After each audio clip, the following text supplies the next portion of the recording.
नमस्कार. बातमी पावसासंदर्भातची आहे. गेल्या काही दिवसांपासून पावसाची चर्चा होत आहे. पण पाऊस काही ठिकाणीच पडतोय आणि काही ठिकाणी तुरळक ठिकाणी पाऊस पडत देखील नाही. पण आज कोणत्या जिल्ह्यांमध्ये पाऊस पडणार आहे ते जाणून घेऊ. त्याआधी आमच्या चॅनलवर नवीन असाल तर चॅनलला सबस्क्राईब करून घ्या. कारण येणारे पावसाच्या योजनेंचे आणि शेतीविषयक सर्व व्हिडिओ तुम्हाला तुरंत येऊन जातील. तर नमस्कार मित्रांनो, मी अभय.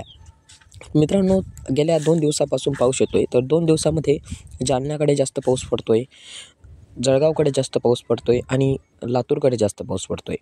तर आज कुठे पडणार आहे ते जाणून घेऊ. अहिल्यानगर, पुणे या ठिकाणी थोडा तुरळक पाऊस आणि दैवारसारखा पाऊस राहणार आहे. आणि बीडकडे पाहायला गेलं तर बीडकडे थोडासा पाऊस राहणार आहे. जालन्याकडे देखील तुरळक राहणार आहे.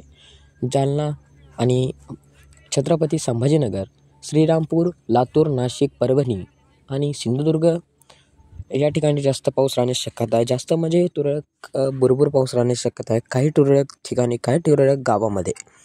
तर सर्व शेतकरी सतर्क राहावे आणि शेतीचे कामे जे चालू आहेत त्यासाठी तुम्हाला सर्वांना पुढील कामासाठी शुभेच्छा. मी अभया या चॅनलवर स्वागत करतो आहे. धन्यवाद यूट्यूबला आल्याबद्दल आणि चॅनलला सबस्क्राईब करून टाका, कारण शेतीची माहिती तुमच्यापर्यंत पोहोचतो आहे. धन्यवाद.